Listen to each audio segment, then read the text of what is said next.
Dr. Hone is a Los Angeles-based board-certified acupuncturist who treats pain, digestive disorders, stress, and hormonal imbalances, and specializes in supporting women's wellness and fertility. She is an active member of the American Board of Oriental Reproductive Medicine, so a fellow. And we are really happy to have her talk today about navigating the transition, advanced TCM strategies for supporting women in perimenopause. Thank you, and I welcome you up here.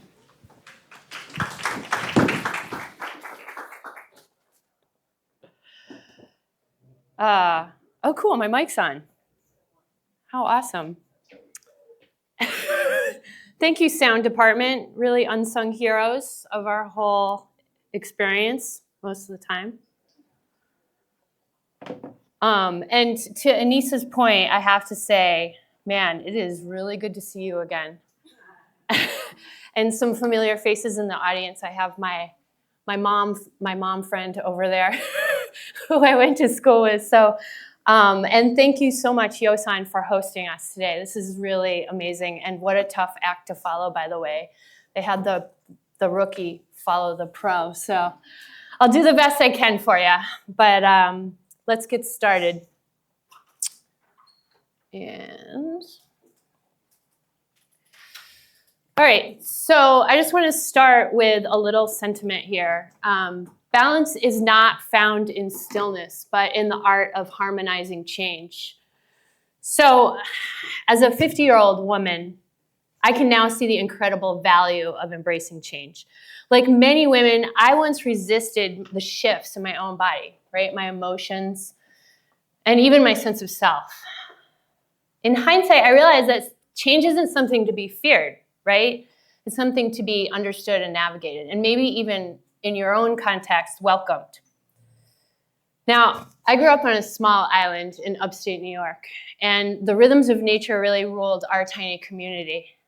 Our lives were shaped by the winds and the weather and the shifting seasons. The cold winds from across the Canadian border would bring an entirely different narrative than the warm, soft breezes from the west.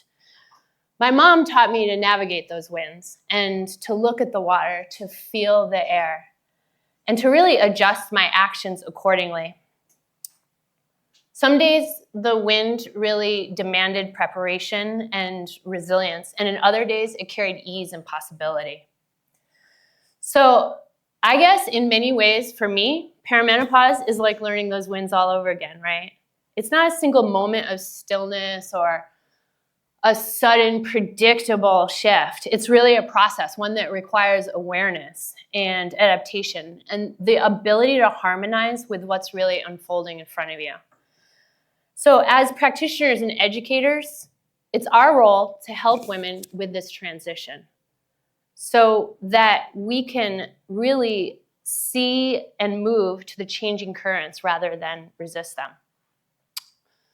So just kind of thinking about Western medicine here for a hot second, balance is often really viewed as a lab result, something to measure and achieve and maintain, like hormones staying in a fixed range or a cycle being perfectly regular, right?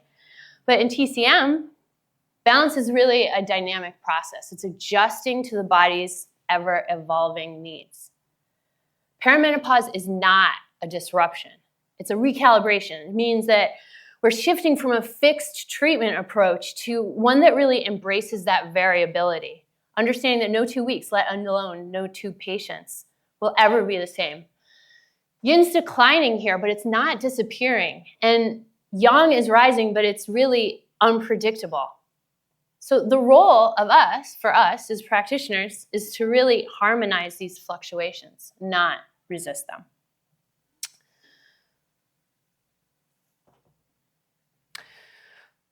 So this is a cool slide here, actually. So just to talk about kind of the significance of what we're dealing with, within this year, 2025, over 1.1 billion women worldwide are going to either be in perimenopause or menopause. Think about it, that's a staggering number of people, right? Women now spend over 1/3 of their lives in this post-reproductive state. This makes long-term hormonal balance really essential, not just for symptom relief, but for overall health span and longevity. So another graph here for you, the high cost of ignoring perimenopause, right? We talk a lot about performance, productivity, and efficiency in the workplace. But here's the reality, perimenopause is an economic issue, right? When we ignore it, we dismiss the symptoms as just part of aging, we really pay the price. So absenteeism skyrockets, not because women don't want to work, but because they're exhausted from night sweats, brain fog, and anxiety that no one is addressing. And we see productivity drop in the toilet, right? Not because women are less capable, but because their focus and their energy are constantly under siege from untreated hormonal shifts. And healthcare costs really climb, right? Not because perimenopause is a disease, but because women are being treated and often misdiagnosed, over-medicated, and forced into one-size-fits-all approaches that don't actually really support their unique constitution. And the worst part, women are suffering in silence. They're told to push through. They're handed birth control, antidepressants, and HRT without real discussion. They're navigating one of the most significant physiological transitions of their lives with no roadmap. We can do better. The question isn't, should we address perimenopause? The question is, how much longer you think we can afford not to? So in conjunction with not addressing perimenopause, we're also thinking about the impact of modern stressors in Western medications and those limitations, right? We're not just dealing with aging, we're dealing with modern lifestyle accelerators that worsen perimenopause. Chronic stress, poor sleep, endocrine disruptors, and diet choices. Women are really searching for practitioners who understand this language of the body, who can interpret these shifts and who can guide them through this transition. Not just suppress symptoms. They don't want a quick fix, they want a roadmap. And as TCM providers, you already have that roadmap. This is a moment where ancient wisdom really meets modern demand. The question isn't if women will find their way to TCM. It's, are you guys ready to meet them when they get there?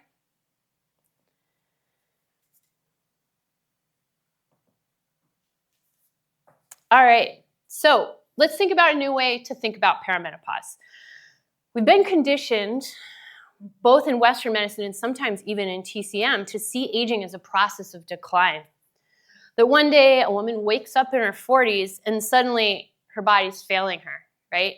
That her reproductive system is shutting down. And that her energy, her resilience, and her vitality are just slipping away. What if I told you it's not a decline at all? What if perimenopause isn't about losing something, but about redistributing it? Let's frame it into Jinx cycles. Everybody knows a Jinx cycle, right? Not as a countdown, but as a dynamic strategic reallocation of true life force energy. Jing's not something that just runs out. It's an asset, and like any asset, where it's spent and when it's invested and how it's managed is really important. Think about it this way. When you're young, your resources, your Jing, are at high risk, high return investments. But as you move through life, your biological investment strategy shifts. Your body makes smarter financial moves with your Jing. And you're relocating it towards long-term stability, sustainability, quality of life. So let's break it down into these three key investment phases. So the first one we see on this slide, it's not just about fertility. This is the body's most aggressive investment in growth, reproduction, and vitality. Kidney yin and yang are at their strongest, ensuring robust ovulation, reproductive function, and healing capacity. And liver blood's flourishing, right? Meaning there's emotional flexibility, smooth movement, strong circulation. And spleen qi is working so efficiently. It keeps metabolism high, digestion strong, and damp accumulation at bay. But here's the catch here. Overwork, late night, excessive sex. This is killing the Jing, spending it way too quickly. And we see emotional stress, high ambition, excessive training. This locks up that liver qi into early stagnation. And we see poor diet, excessive sugar, raw foods. This can really weaken the spleen qi, creating a foundation for later dysfunction. So here's how it looks in clinic, right? A woman in their early 30s is already struggling with infertility, irregular cycles, and unexplained fatigue. So the key takeaway here is that this is a Jing spending era. If we don't figure out the right habits at this juncture, we're going to see early signs of depletion when they hit their 40s.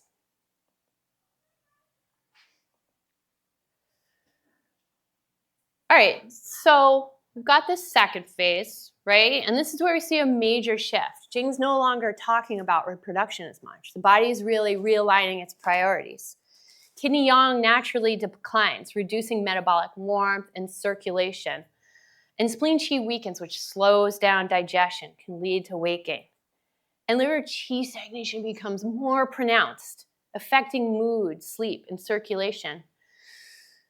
And we hear women say, I used to eat anything and stay thin, and now it's suddenly with me all the time. It sticks, right? And this is where that narrative of decline starts to really take hold for people. This isn't loss. This is a shift. This is the body now prioritizing longevity over fertility. Jing's no longer being spent at high risk. It's moving into sustainable investments. The treatment now shifts from pushing reproduction to preserving vitality, regulating qi and blood.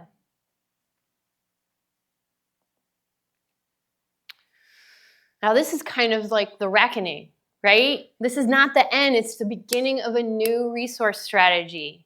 The Tiangui is exhausted, not because the body's breaking down, because biological priorities have shifted. The blood and qi that were once devoted to reproduction are now being redirected towards the brain, the heart, and longevity. And the Ren and the Changmai no longer drive the menstrual cycle. But that does not mean yin collapse. It means redistribution of resources. And this is kind of where I am right now, right? Like I came into this talk and I feel like I've lost my own identity. I cut my hair recently. It was this big departure. And now I have this thing where I look like Alan Rickman in Harry Potter. I'm willing to take it. We see women losing their identity, not because they are, now you can't unsee that, not because they are, but because they've spent decades defining themselves by the reproductive cycle.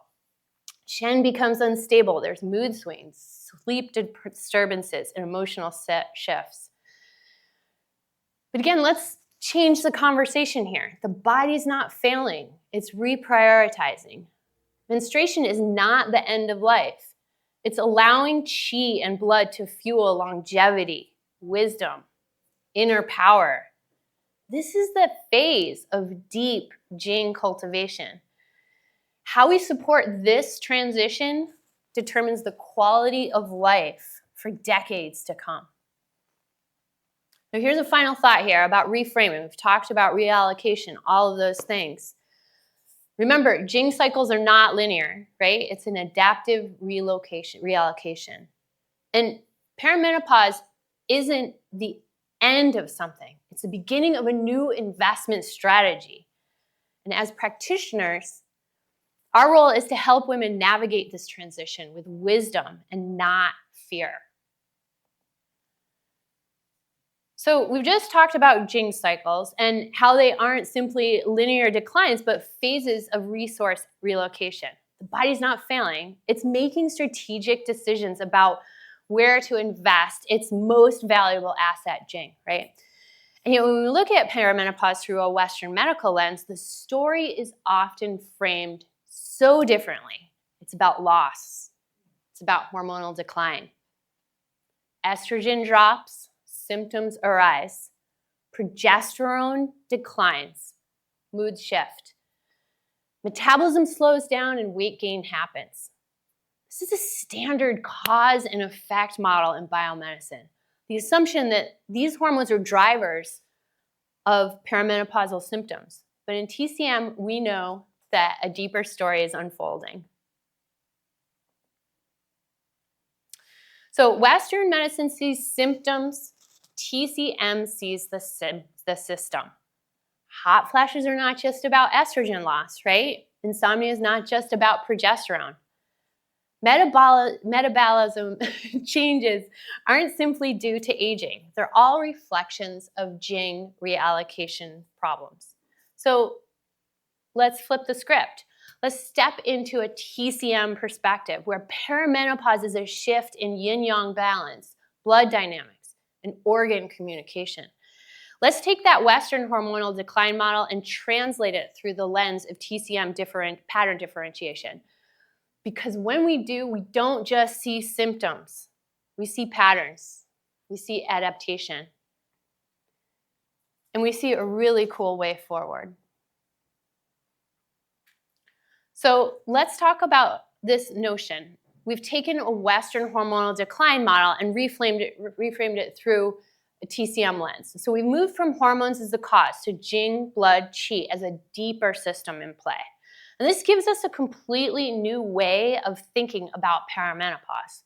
Because when we stop seeing perimenopause as this hormonal crash and instead recognize it as a Jing transition, we unlock more important questions. How do we help the body adapt? We know Jing is shifting. We know yin and yang are recalibrating. We know blood is moving into new priorities. This is where hormesis comes in. Think about it. We stress the body with exercise, it grows stronger, right? We fast for shorter periods, metabolism improves. We use acupuncture to create a controlled stimulus, qi self-regulates. This is hormesis. It's that idea that small controlled stressors can create really lasting resilience. This is not a new idea, right? We've known this for a long time in TCM. So let's talk about our buddy Futsa, right? At the right moment, we can create a profound shift in the body with just a little bit of that crazy powerful herb. And just like adjusting a rocket's trajectory by just a few degrees completely changes the planet it lands on, micro changes lead to macro results. And mindset matters just as much as physiology. Cortisol matters, right? Chronic stress will undo everything we're trying to build. Cultivating happy hormones matter. If we ignore the Shen, then we miss out half of the equation. And here's the catch. You need a clear data point to really put that rocket in the right direction. You need to know exactly where the body is in the adaptation process. And that's exactly where the UVA kit comes in, which I'm going to talk about in a minute. Because real-time hormone tracking doesn't just give us numbers, it gives us precision.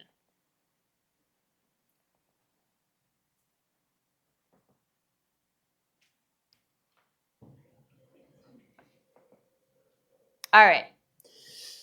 So let's talk about this in the concept of TCM, right? The brilliance of TCM is that we've always understood this balance. Not too much, not too little. We don't just supplement, we regulate. We don't just restore, we adapt. And we do this through controlled stimulation. Micro challenges that can make the body more efficient at self-regulation. So let's talk about acupuncture, right? Again, introducing that micro injury that triggers the body's innate healing response. It can regulate qi flow, restore blood movement, and reinforce the kidney's ability to manage Jing. We also talk about some TCM herbs here that are biphasic, meaning they can act differently at different doses. Low doses nourish, higher doses can clear stagnation. And we can talk about Huang Qi here, right? Smaller doses can really help Wei Qi. And larger doses can move stagnation and support fluid metabolism. It's not just all about stress, right? It's about adaptation. Perimenopause is not just loss. It's a transition that can make the body more efficient, more balanced, and more adaptable than before. Instead of just managing symptoms, we train the body to help manage them better, right? Instead of fighting the shift, we help the body use it to build resistance. And instead of just replacing Jing, we teach the body how to allocate it wisely. And this is how we can guide patients through perimenopause, not just by preserving health, but by enhancing it. The challenge for us as practitioners is not merely to treat, but to guide, to apply the right degree of intervention at the right time, and ensure we cultivate resilience rather than depletion. So as TCM practitioners, we're not just healers, we're architects of adaptation. The more precisely we apply this principle, the better we can help our patients thrive in transition rather than just survive it. So we've just talked a lot about adaptation, right? And let's talk about liver qi stagnation, right? This can be really the missing link when we think about adaptation and perimenopause. What happens when a system that's designed to be really fluid and responsive and resilient instead becomes rigid, constrained, stuck?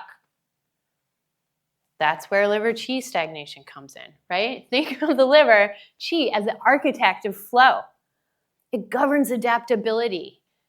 It ensures a smooth circulation of qi. It allows the system to reset. But when the liver qi becomes constrained, this adaptability is compromised. Instead of flowing smoothly, the system locks up. And instead of adjusting with ease, it reacts with volatility. And instead of harmonizing yin and yang, it creates internal resistance.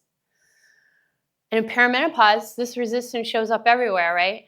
Emotional volatility, digestive stagnation, menstrual irregularities. It's really kind of the perfect storm for liver qi, really.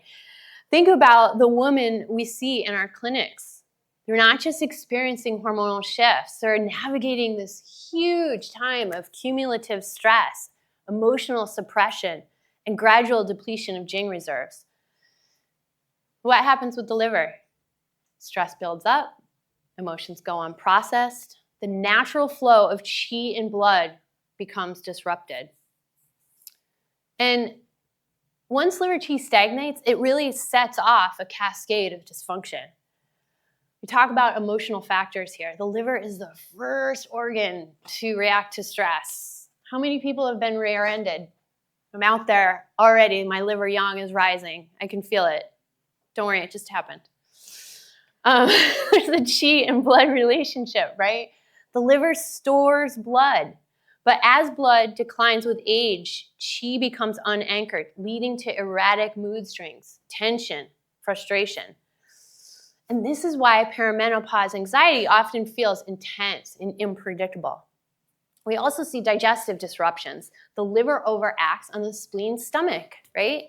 The classic, I used to eat anything, be fine, and now that patient bloats, feels sluggish, struggles to metabolize food. And the clinical takeaway here is really to consider moving from rigidity to flow. If our goal in perimenopause is to help the body adapt, we need to do more than just tonify Jing, right? But if we apply those same hormetic principles, strategic stressors, stimulation, and microadaptation without first addressing liver qi stagnation, we are at risk to make things worse. So before we optimize adaptation, we must restore flow. Free the liver and the system can adapt. Free the liver and the body can regulate itself. Free the liver and perimenopause stops feeling like a war, right? It starts feeling like a transition. And let's talk about the clock a little bit and why those organ relationships really matter in TCM. So in TCM, no organ functions in isolation. We all know that, right? Treating liver qi stagnation requires to understanding that relationship between the spleen, the stomach, and the kidney and the heart. The liver really needs a strong spleen stomach to generate that postnatal qi, that blood. If digestion's weak, the liver lacks resources to move that qi smoothly. And the liver needs balanced kidney function. If kidney yin is deficient, the liver overheats and generates excess internal fire, worsening emotional volatility and night sweats. And so the liver also must communicate with the heart. If the shen's unsettled, qi stagnation worsens, leading to anxiety, palpitations, and poor sleep. So it's really not about hormones, people. It's about whole system recalibrations. So, and we use Western hormone tracking and TCM pattern differentiation, we get something even more powerful, right? A way to confirm, refine, and track the impact of our treatments. A bridge between tradition and technology. And a model that both empowers the patient and the practitioner. This isn't about just treating symptoms. This is about giving women back their flow. So remember, liver qi stagnation does not happen in isolation. It's really the bridge between the kidneys and the heart. And so when liver qi stagnates, it both disrupts the bao mai and the bao lo, right? And this is why TCM pattern differentiation is essential. If we treat the liver but ignore the bao mai, we miss the heart-kidney connection that governs Shen stability. And if we treat kidney jing but ignore the bao lo, we miss the liver's role in regulated menstrual and blood flow. So as we move forward, we're going to expand our perspective. We're going to see perimenopause not as an isolated symptom, but as a web of interconnected symptoms. And we'll explore how the bao mai and the bao lo really shape this transition and what we can do to restore harmony across that entire system. So when the liver qi is constrained, it doesn't just create that emotional volatility, it really disrupts the body's ability to harmonize the heart and the kidneys. And this is why perimenopausal women really experience both emotional and physical symptoms, right, simultaneously, because the bao mai is struggling to maintain that balance. But now, with UVA's data overlaying our TCM diagnostics, we can actually track these shifts as they happen and refine our interventions with pinpoint accuracy. Because when we bring together modern technology with ancient wisdom, we all stop chasing symptoms. We start creating hormonal harmony. So thinking beyond that kidney deficiency, perimenopause is not just a kidney issue. It's a multi-system recalibration involving the heart, the liver, and the entire network of blood and qi dynamics. So if we only focus on tonifying kidney jing, we miss the importance of qi circulation, right? And if we only focus on liver qi stagnation, we overlook the deeper blood and yin deficiencies affecting the heart and the kidney axis. So to create resilience in perimenopause, we need a holistic approach that really restores that flow, freeing the liver, nourishing the blood, and rebalancing that heart and kidney connection. Let's talk about the daimai. Who doesn't want to do that? The belt that holds it all together, right? Why perimenopause really feels like a metabolic tug of war. And let's be honest, perimenopause feels different in every body. One day, everything's stable, it's great. And the next, I want to wear expanda pants or maybe a dress to work, right? There's bloating, there's puffiness. And the waistline feels that it's completely unpredictable. This isn't just about hormones shifting. This is the daimai losing its grip. Now, I forget about the daimai all the time when I treat until I started doing this talk, actually. It's pretty cool. It's the only horizontal meridian in the body. Right? Unlike every other meridian that runs up and down, the daimai moves across. It wraps around the waist like a belt. How cool is that? It stabilizes metabolism. It regulates fluid retention, and it holds qi and blood and organs into place. But in perimenopause, kidney Jing is shifting. Liver Qi is stagnating and damp is creeping in. That daimai starts to really weaken. And what does it look like, right? The waistline that won't budge, even if nothing's changed in diet and exercise. We see bloating and fluid retention. The midsection feels heavy and swollen. We see slow metabolism. Digestion slows down. Weight fluctuates unpredictably. And there's brain fog and fatigue. The spleen struggles and energy tanks. Why does this happen in perimenopause? The daimai that holds the balance between expansion and contraction. So when it's too tight, tension, stagnation, pain. When it's too loose, there's bloating, accumulation, metabolic sluggishness. And as the kidney and the spleen and the liver systems try to reorganize the resources during perimenopause, the daimai has to work harder to keep everything in check. So remember, the clinical takeaway here is free what's stagnant, support what's weak, regulate rather than restrict. Because when we restore daimai function, perimenopause stops feeling like a loss of control and starts feeling like a new equilibrium.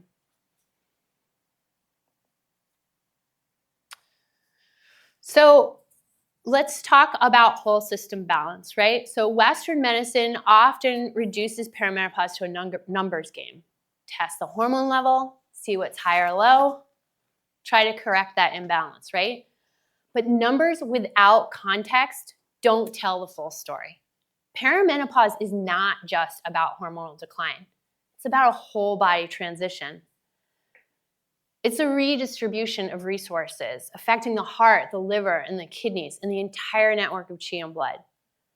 Now, this is where TCM excels, right? Instead of chasing numbers, we track patterns. How do they feel? How do they sleep? How do they handle stress? How is their body adapting or resisting change? Now, imagine if we could take Western hormone data and use it in a way that actually makes sense in a TCM framework. Not to define imbalance, but to confirm and refine what we already know. And that's exactly what the UVA kit allows us to do. With real-time urine metabolite tracking of estrogen, luteinizing hormone, and progesterone, UVA is not just about measuring hormones. It's validating a TCM pattern differentiation with objective data. We're going to dive deep into this at the Society for Acupuncture Research, where I'm going to be presenting an abstract on integrating real-time hormone tracking with TCM pattern differentiation.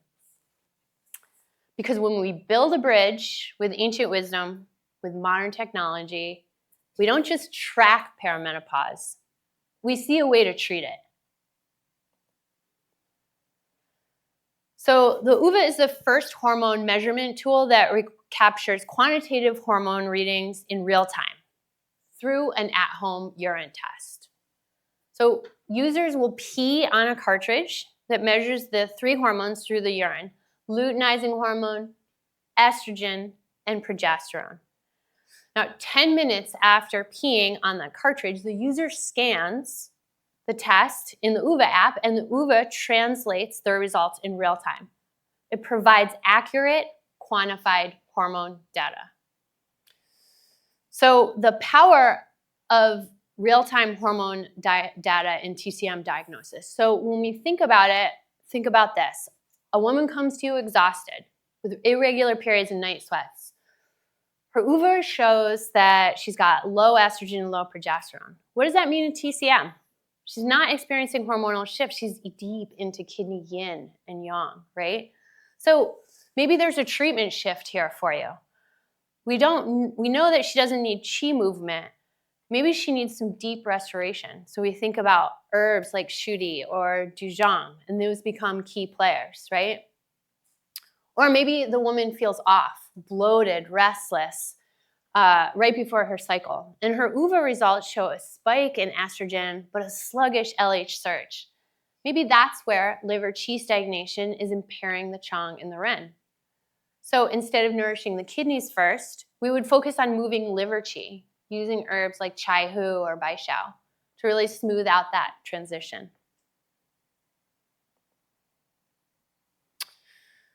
So another one would be to consider a perimenopausal woman is gaining weight. She can't sleep. She has irregular cycles. Her UVA results show erratic progesterone and weak LH surge. This isn't just a hormonal balance, right? This is spleen Qi deficiency meeting kidney yang decline. Instead of just thinking it's menopause, right? We bring in spleen strengthening herbs like huang qi or kidney tonics like tutsitsa. Why does this change the game for us as TCM practitioners? What's happening here? We're not just dealing with numbers, right? We're treating people. UVA gives us a visual representation of what is happening inside the body.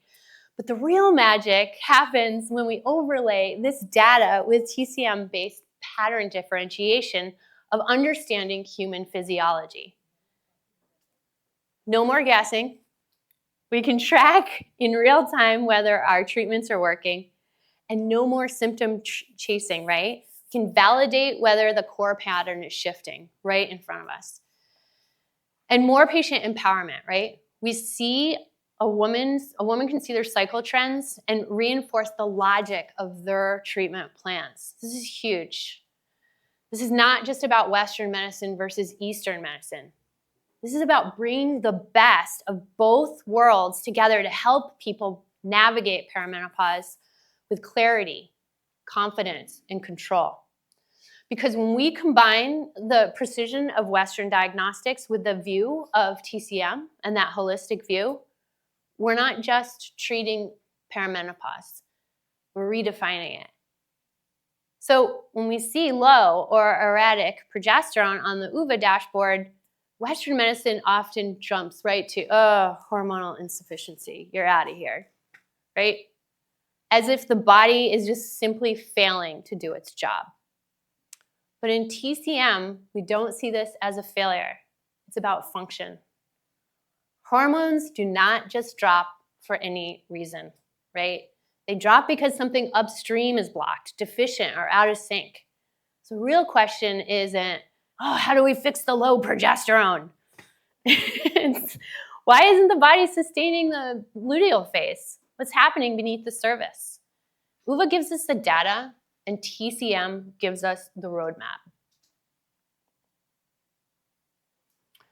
So this is what the clinical interface looks like on the clinician side. And this is a great, almost like a Rosetta Stone for when you're talking to your patients, right? So this is how you can have a really empowering conversation with your patients as you're kind of moving through your clinical chops there. So what low or erratic progesterone really means in TCM. So when we talk about kidney yang deficiency, the fire is kind of starting to flicker, right? How it shows up on UVA. Chronically low progesterone, weak luteal phase, no sustained rise in progesterone. So how it can present in the body would be luteal phase fatigue. Like your energy just crashes after ovulation, right? Cold hands, cold feet. Circulation isn't really reaching where it needs to. We see bloating and weight gain because spleen Qi is struggling too. And there's low libido, low back soreness, and that's classic kidney yang declines, right? So I better finish up here. So this is another presentation of weak LH surges with no progesterone rise. So the liver stores blood and regulates the menstrual cycle. But if liver Qi is stagnant due to stress or emotional disturbances, it really can affect that transformation from yin to yang during the ovulation. So this is how it would show up on UVA. And the treatment strategy here would be to move liver Qi and soothe the Shen, or support blood and keep progesterone stable, and regulate sleep and the stress response.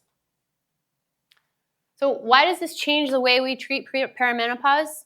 Again, UVA shows us what's happening with the hormones, and TCM tells us why and how to restore that balance. Instead of chasing progesterone levels, and we optimize the body's ability to sustain its own rhythms. And that's a huge shift, right? Because perimenopause isn't just a hormone problem. It's an adaptation problem. When we align Western diagnostic tools with the depth of TCM pattern differentiation, we don't just manage symptoms, we create resilience. And that's the real goal, right? All right, some key takeaways here. Just so you know, your clinical results are going to skyrocket when you stop guessing and you start tracking in real time. You already know how powerful TCM is, right? But imagine this, instead of relying solely on patient-reported symptoms, you now have real-time hormone data layered into your pulse, your tongue, and your symptom differentiation. No more uncertainty between kidney yang deficiency or liver qi constraint, and no more adjusting treatments blindly. With the UVA, you know exactly where your patient is in their cycle, exactly how their body's adapting, and exactly how you can fine-tune your care to maximize results. You're not just running around treating symptoms, right? You're mastering adaptation. Hormones don't decline in a straight line, neither does perimenopause. 1 month, your patient is in a liver qi dominant pattern. The next, she's tipping into kidney yin depletion. So without real-time tracking, you're always one step behind the game. But with UVA, you can course correct in real time. You know where to push the system, when to nourish, when to clear, and when to strengthen.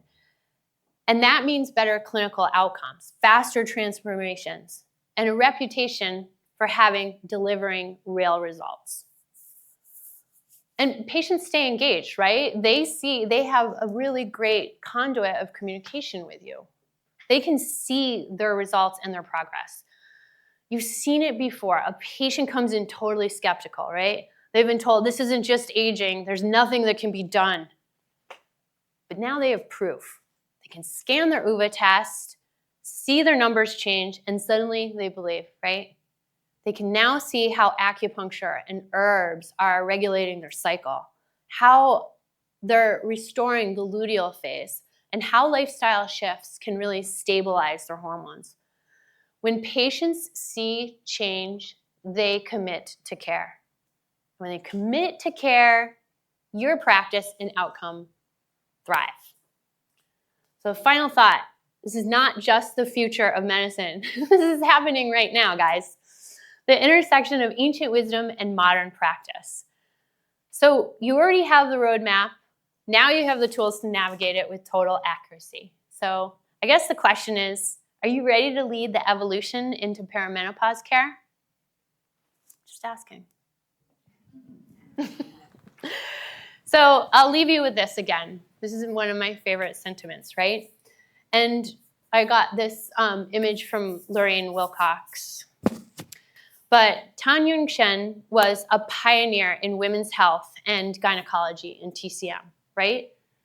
She was a remarkable female physician of the Ming Dynasty who dedicated her life to treat women ailments and documenting their health struggles at a time when medical practice was largely male-dominated. Her work, Miscellaneous Records of a Female Doctor, provides an invaluable record of gynecological conditions and their treatments, offering a rare insight into how traditional Chinese medicine was applied to women's health 500 years ago. As TCM practitioners, we now have a gift where we can support women navigating this change and get them to a source of why they're out of balance. Thank you. Yeah.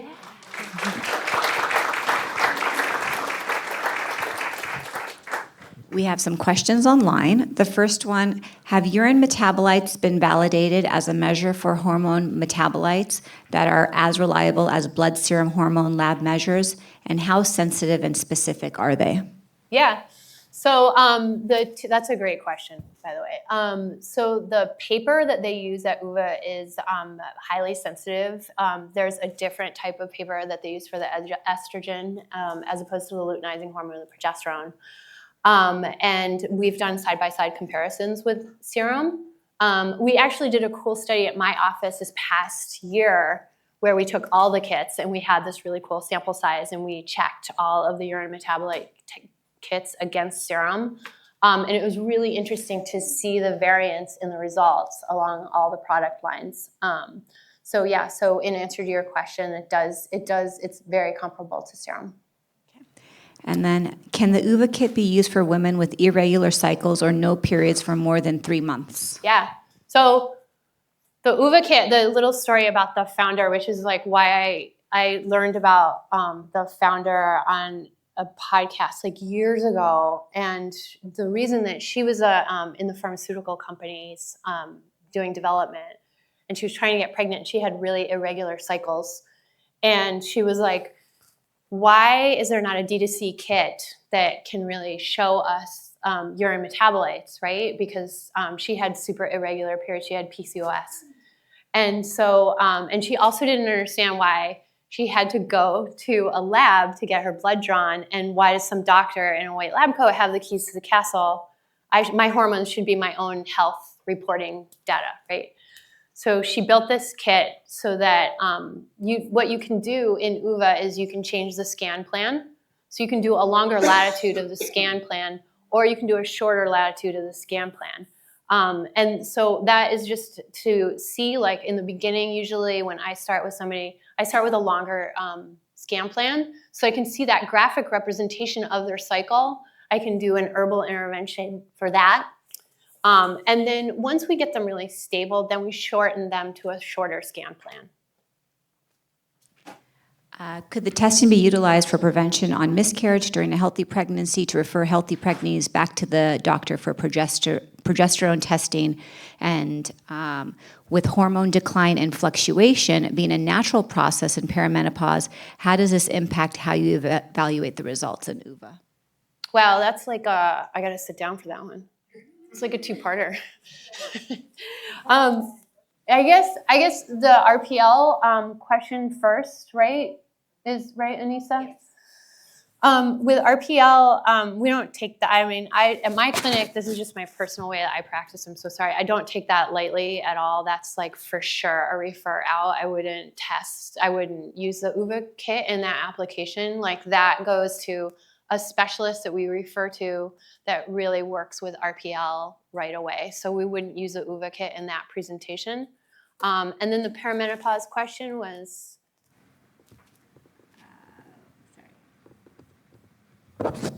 With hormone decline and fluctuation being a natural process in perimenopause, how does this impact how you evaluate the results of UVA? Oh, well, this is what the whole talk was about, right? Like you would do an intervention based on a scan plan. So you would probably start with a longer scan plan and then determine what that TCM pattern is, and then work with the patient and work with that intervention so that they can. The great thing about it is that month to month, you can see the variance, which is really interesting. You can see that evolution of their treatment. And so you want them on the UVA kit in terms of engagement for like 3 to 6 months, and you're really working with it. I did a cool webinar with Fullscript on this actually, and it was really interesting. We actually looked at erratic progesterone at the webinar together. And it was really interesting to see like before, after, right? And it was really cool. We did an herbal intervention just on what that looked like. And it was really cool to see that bell curve kind of really curve out in the luteal phase after that intervention. So it's really interesting, again, to see.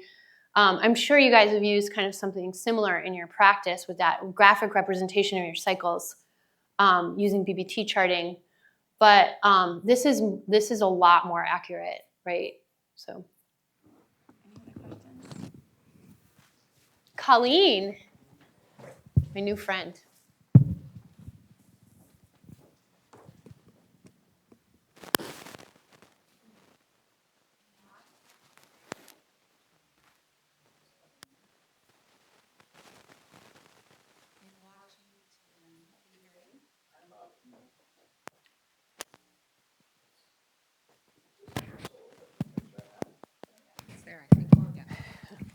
In Washington, I can't link my website and or recommend any testing to any of my patients. So this is a great idea. Yeah. But we can't, we could, if a patient brings it to me, I can then talk to them, but not as a doctor, tell them what it means. Like, because it's out of our scope of practice. Oh, so I see. So you're. And so I'm not allowed to do the stool testing that microbiome does or this from what I can see. And they're really strict about it. I mean, you have to get caught, but For sure. Yeah. But I'm just saying, one time they reviewed our office because of something that came in, and that's how I learned how strict our scope is. Like, we were Right. okay because we had a naturopath at that time on staff. So as long as the naturopath's license covered that, we were allowed to look at testing. But we're not, as acupuncturists in the state of Washington, allowed to do testing or link it to our website, tell our patients to do testing. They're allowed to do it, but as doctors, we're not allowed to do it. Yeah. So the take home here for the Californians is to not move to Washington. But I would you just say, Colleen, in reference to that question, in response to that, again, just to amplify this is a D2C kit, right? That's the great latitude of this, right? They can also link up your clinic to your clinician dashboard. So if you want to have that choice, the communication can be, I can only give advice on this. I can't do this under my acupuncture license, right? But they're looking at the same data, right, on their phones. So, yeah. No, I like it. Thanks for sharing that. That's great. Quite interesting, and thank you. What's the cost? Yeah, so the cost is $130 for the kit, and then the refill cartridges are about $100 a month. But that's a good question too, by the way. So again, I mentioned scan plans being shorter or longer. If you've got somebody like, we've got a great patient right now, and she's like, oh, okay, now she knows what to do. She's like really working. We've got her herbs set in a line for a couple of months. We do a shorter scan plan so that we maximize the amount of cartridges so that she's not using all the cartridges in the kit, right? Yeah. So just one last thing. Some of you guys got the postcard that my team designed. On that postcard, there's a QR code. You can check out the kits as well. Talk to Amy, the founder, if you'd like, all of the things. So, yeah. Anything else? Oh, hi. Hi, sorry, I have one last question. Can you explain the difference between a long scan plan and a short scan plan? Yeah. And what does that mean, Yeah. actually? So, I don't know. I always think of the follicular phase as just there's a series of milestones in that little kind of microsystem, right? And so when you think about mid-follicular as oh, okay, it's going to start getting to be go time. That is where you would start scanning normally to capture that ovulation, right? So what this short scan is even it's a couple of days shorter, right? Now, this is based on data that says everyone cycles at 28 days, and everyone in the population ovulates on cycle day 14.